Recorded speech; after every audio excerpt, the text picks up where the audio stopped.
Hi hello viewers, welcome to ఆకాశం Andhra news. మొత్తానికి అమిత్ షా గారు రేపు ప్రమాణ స్వీకారం కదా, ఒక రోజు ముందే ఆంధ్రప్రదేశ్కి వచ్చారంట.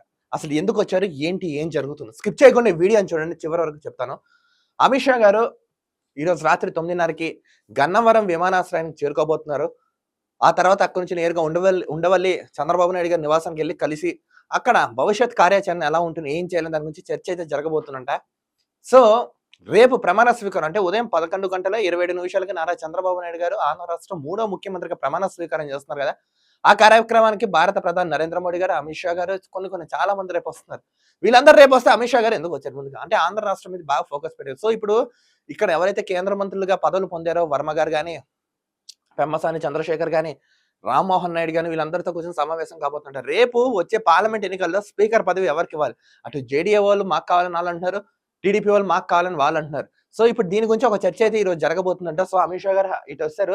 నిజంగా కేంద్ర ప్రభుత్వం కూడా యుద్ధ ప్రాతిపదికన కింద 5,000 కోట్ల ఆంధ్ర రాష్ట్రానికి పంపించేసింది. చూడండి, ఇప్పుడు దేశకి నేత అని చెప్తున్న కేసీఆర్, చక్రం తిప్తా అని చెప్పిన కేసీఆర్ జీరోకి పరిమితి అయిపోయారు. కానీ దేశకి నేత నారా చంద్రబాబు నాయుడు గారు అయ్యారు. ఇప్పుడు గనక అటు ఇటు తోక జాడిస్తే చంద్రబాబు నాయుడు గారు కఠినంగా అయితే యాక్షన్ అయితే తీసుకుంటారు. ఇది బీజేపీ ప్రభుత్వం మనుగడకే ప్రమాదం అయితే ఛాన్స్ అయితే ఉంది.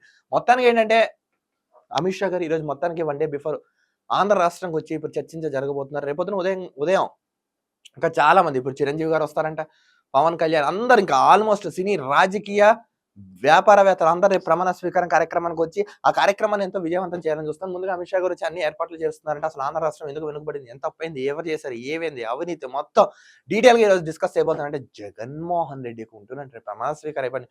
మీకు మీ బ్యాచ్ కి మీరు చేసిన అరాచకం, పెంట, దుర్మార్గం, దౌర్జన్యం ఎవరిని వదిలిపెట్టకుండా అన్ని చేస్తారండి. ఇదైతే పక్కా రాసి పెట్టుకోండి. రెడ్ బుక్ అన్నారు కదా, ఇప్పుడు నారా లోకేష్ గారు రెడ్ బుక్ తీస్తారని నేను చెప్తాను. ఇప్పుడు మీరు పనితో పాటు ప్రతీకారాలు తీసుకుంటే బాగుంటుంది. బట్ ప్రతీకారానికి మీరు పవర్ అడ్డు పెట్టుకుని చేస్తా మాత్రం మీకు కూడా ఈ పరిస్థితి వచ్చే ఛాన్స్ అయితే ఉంటుంది. కొంచెం ఇదైతే దృష్టిలో పెట్టుకోండి. మొత్తానికి అమిత్ షా గారు వచ్చారు. వీళ్ళు చెప్పిన మాట నిలబెట్టుకుంటారా, లేదా కేవలం వాళ్ళ రాజకీయ స్వార్థ లబ్ధి కోసం చేస్తారా తెలియాలంటే మనం చూడాలి. నాకు తెలిసి వాళ్ళు కరెక్ట్గా అయితే చేస్తారైతే నేను అనుకుంటున్నాను. మొత్తానికి ఏంటంటే ఒక hot news and hot topic Andhra రాష్ట్రంలో జరుగుతున్నాయి. తర్వాత ఈయన అక్కడ నుంచి నోవాటెల్ హోటల్కి వెళ్ళి బస్ చేస్తారంట అమిత్ షా గారు. సో ఒక రాజకీయ కోణంలో చూడాలి. ఇక్కడ వాళ్ళు ఏదో రాజకీయ సుదీర్ఘంగా చర్చ కోసం ఇప్పుడు ఆంధ్ర రాష్ట్రంలో చర్చ అయితే చేయబోతున్నారంట ఈ అమిత్ షా గారు, బీజేపీ వాళ్ళైనా. చూద్దాం వీళ్ళు ఇంకే స్కీములు ఇస్తారో, ఆంధ్ర రాష్ట్రానికి ఏ విధంగా పథకాలు వస్తాయో తెలియాలంటే మనం చూడాలి. నాకు తెలిసి ఆంధ్ర రాష్ట్రానికి మంచి రోజులు వచ్చాయి, మంచి అద్భుతాలు జరగబోతున్నాయి. ఆంధ్ర రాష్ట్రం నవ్య ఆంధ్రప్రదేశ్గా ఎలగబోతున్నాం నారా చంద్రబాబు నాయుడు గారి హయాంలో.